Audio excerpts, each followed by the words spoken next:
Episode 6, October 1962. For 13 terrifying days, the world stood on the edge of nuclear war. Two global superpowers, the United States and the Soviet Union, faced each other in a deadly confrontation that could have destroyed civilization. And at the center of it all was the small Caribbean island of Cuba. It began on October 14, 1962.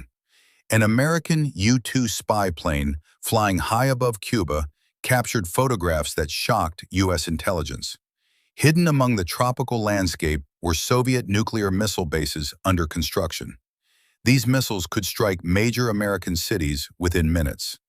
When the images reached the White House, President John F. Kennedy realized the United States faced one of the most dangerous threats in its history. If the missiles became operational, the balance of power in the Cold War would dramatically change. Inside the White House, urgent meetings began. Military leaders pushed for an immediate airstrike to destroy the missile sites. Others warned that attacking Cuba could trigger a full-scale war with the Soviet Union. And that war could quickly turn nuclear.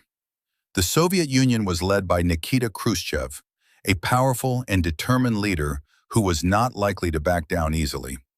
For days, tension grew as both sides prepared for the worst. On October 22nd, President Kennedy addressed the American people in a televised speech. He revealed the presence of Soviet missiles in Cuba and announced a bold move.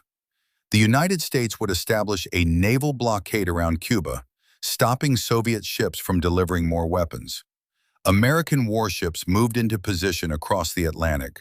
The world watched nervously as Soviet ships continued sailing toward the blockade line.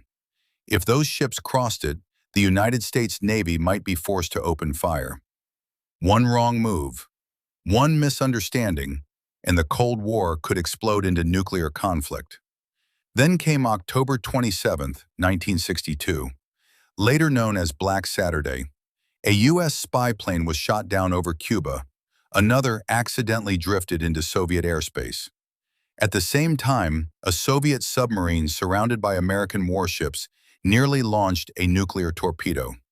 The decision of one officer prevented the launch, possibly saving millions of lives. The world had never been closer to nuclear war. Finally, after days of intense negotiations, a breakthrough came. Khrushchev agreed to remove Soviet nuclear missiles from Cuba. In return, the United States secretly agreed to remove its own nuclear missiles from Turkey. The crisis was over. But those 13 days left a permanent mark on history. The Cuban Missile Crisis showed how fragile peace could be in the nuclear age, and how close humanity once came to the edge of destruction.